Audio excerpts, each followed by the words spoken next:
making character assessments.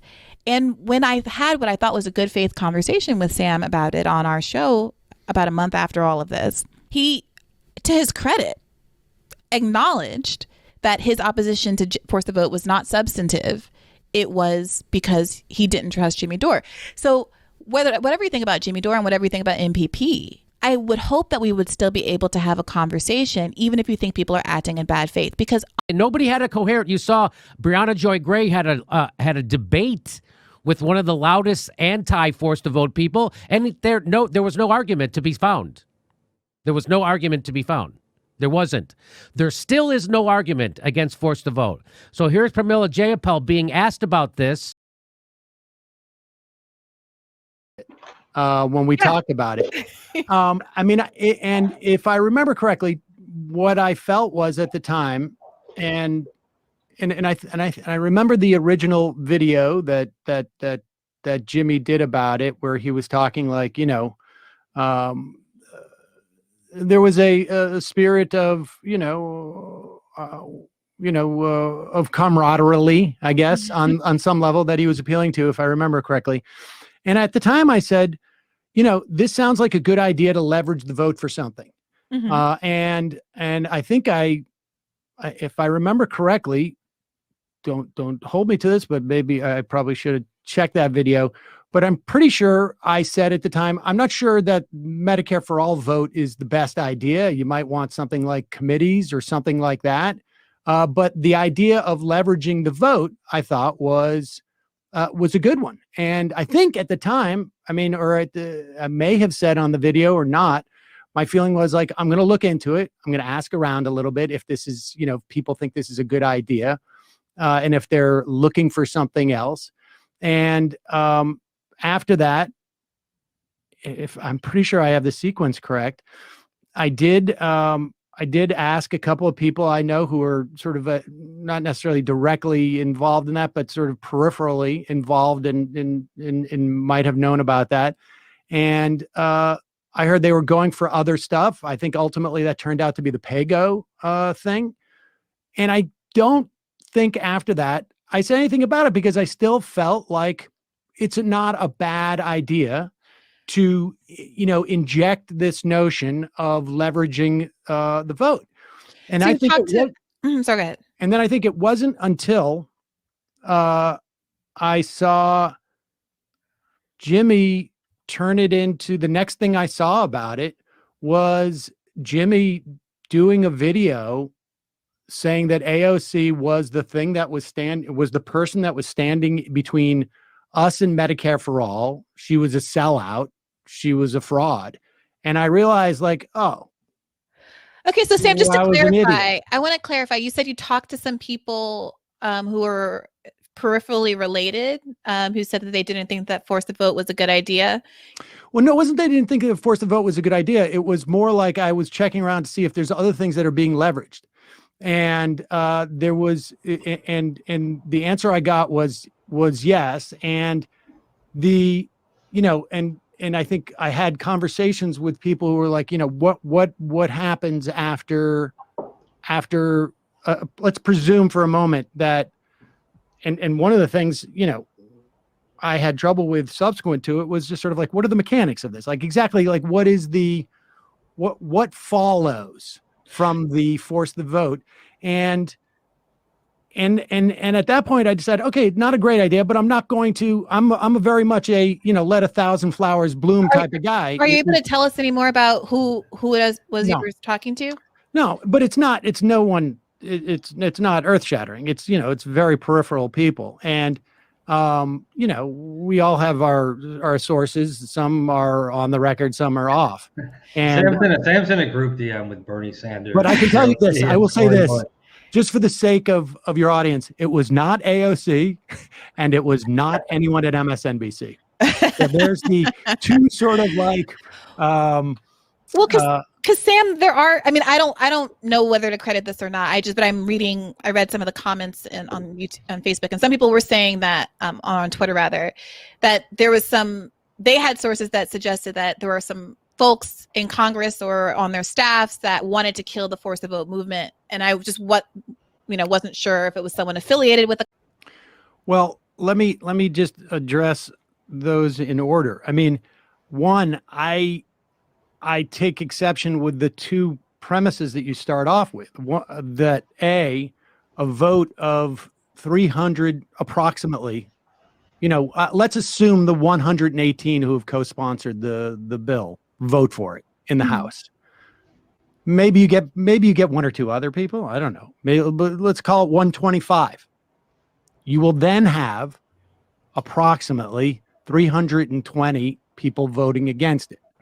Now, your sense is that this is the most prominent issue amongst people, I guess, presumably because we're in a pandemic. I don't know that it's any less pressing because we're in a pandemic. I think if we have Medicare for all, it certainly would have made things a little bit easier, but I don't know that would have had a material difference. But we just tested the premise of whether and I have no doubt, I've seen all the polling, the people support Medicare for all. How strong that support is. If in the nature, let's say the vote happened this week, they lose 325 to 125. Your argument is that this is going to make people rise up because of that. And I just don't see any evidence of it. We know that Bernie represented Medicare for all in the Democratic primary. That was not sufficient for him to beat Joe Biden. We know that 3 years ago, there was a vote that was shut down in the Senate. I don't know if people remember that, but that, I think, so I'm not convinced that step number 2, frankly, does bring about what you suggest it does. So let me because you laid out a bunch of things. Sure. I want to address them. And so I'm not convinced that of that step number 2. I mean, it's an argument. Like I say, I don't think I ever came out and directly, attacked, forced the vote. Frankly, I mean, I think I commented on it subsequent to the attack that Jimmy had on AOC. I appreciate Sorota's article and what you added to it. If you go to forcethevote.org, none of that's on there. And that has been the thrust of the strategy. I agree that there were other things that they could have leveraged. I don't agree on the pay-go being so narrow. In fact, I think there's a tremendous amount of stuff. In fact, everything that is being talked about in the news, the $1.9 trillion, everything from the HEROES Act, which is over $3 trillion bill, could go through that, what you call narrow, right. It's narrow, Sam, because it only applies to things that are related to COVID and the Green New Deal. Everything right now is arguably a function of the pandemic. We have 900. You're talking about the COVID bill being enabled by the pay-go exemption, which is true because the pay-go exemption was for not just the COVID bill, but everything. Sam, it's for COVID-related things, and it's for the Green New Deal. And Joe Biden. But wait a second. Let me just finish this, Bree. But I just want to correct thing. Well, but wait a second. Go along. There were things that you said that I disagreed with. I waited till you were done, and then I corrected them. In fact, what I'm talking about is a correction. I think Joe Biden is proposing what I consider to be, and it comes from the HEROES Act, a horrible idea for healthcare, subsidizing COBRA. Okay, which I think everybody agrees is incredibly wasteful. It's just basically a sop to the insurance companies. It was in the HEROES Act as well. And that will be covered by the pay-go exemption. Everything right now can be justified because we are dealing with the greatest economic crisis that we've had in terms of job loss since they took records in 1967, that there is nothing you're hearing about what Joe Biden or Pelosi or anybody is presenting right now is being subjected to pay-go. If it was Medicare for all, if there was a chance, we know that it would lose in the House 325 to 125. It probably would never get a vote in the Senate. If it did, it would lose. I don't know what the numbers would be. It would probably be 55 to 45 best, maybe 70 to 30. But the fact of the matter is that PAYGO would, getting rid of PAYGO would allow for Medicare for all, but we know it's not going to pass. Right. That's why one of the objectives was to get rid of PAYGO. So one of the things I was arguing that the squad should hold out for and withhold the vote for is a complete eradication of PAYGO, a Nancy Pelosi policy that they could have said, I agree. We can't have a for-profit healthcare system. I agree. And I just don't, I just am not convinced, as you are, that the loss of 15 million people, we already had 30 million people who had no health insurance prior to the pandemic. I don't know if we're up to 45 now or 40. And Joe Biden has a solution for that, and so does Nancy Pelosi, and it is subsidized COBRA. And I'm just not convinced that that would have happened. Maybe it would have. I'm not convinced that it wouldn't, but I'm not convinced that that those 5 people would have been able to create an environment where people who had run specifically on no Medicare for all a month earlier had just won their election, month and a half, running on no Medicare for all. and what about this? Sorry, go ahead. I didn't mean to interrupt you. I just don't think that, what you think was going to happen would happen. I hear that. I hear you. I hear that's where you're coming from. What about this question? We are the peacemaker show. What about this question on the screen from Marco Bice? Sam, hypothetically, if your enthusiastic endorsement of force the vote would make the squad do it, would you have done it? Why or why not? If I had the ability to make them do it, I mean, I think, I to be honest with you, like I don't know if I wouldn't have done it for that ask. It's conceivable to me that I might have forced them if it was for something that I felt was more, like I say, more structurally functional. I mean, some of the ideas that Sirota had, I thought were pretty good. I don't know. Maybe. Interesting. I can answer this question too. That's incorrect. Democrats in over 20 years is the Justice Democrats. And this is a good example right here. Pop that up. I wanted to talk about it. Sorry, I didn't mean to cut you off, but I wanted to ask you what you thought about this.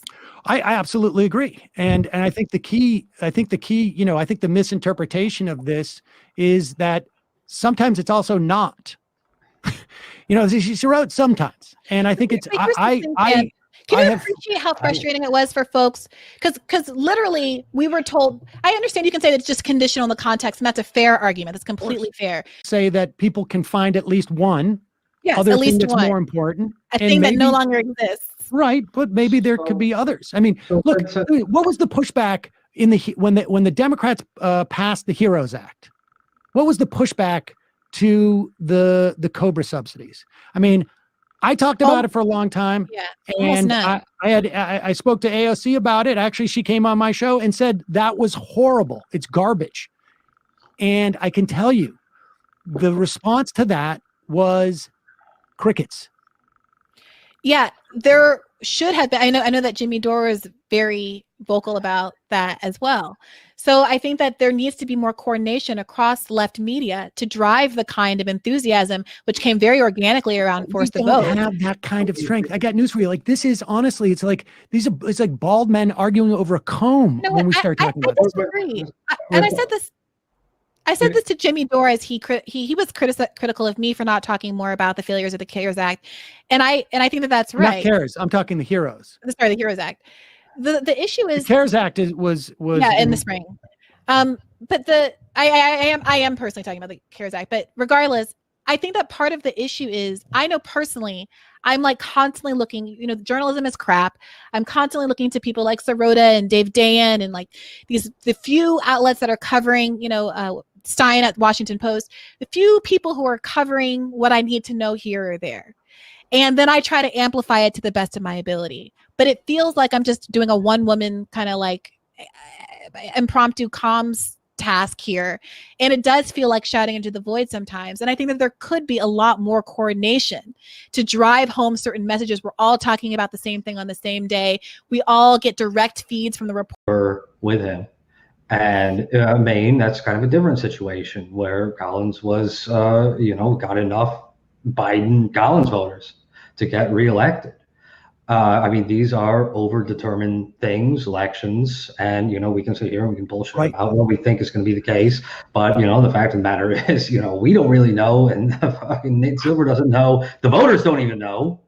I agree. That's sort of also my point with all of this, all of the force to vote stuff is that these things are very, very hard to predict. And when these type of tactics require this level of specificity and of outcome and incumbent upon reactions of the entire population, I think it can be tricky.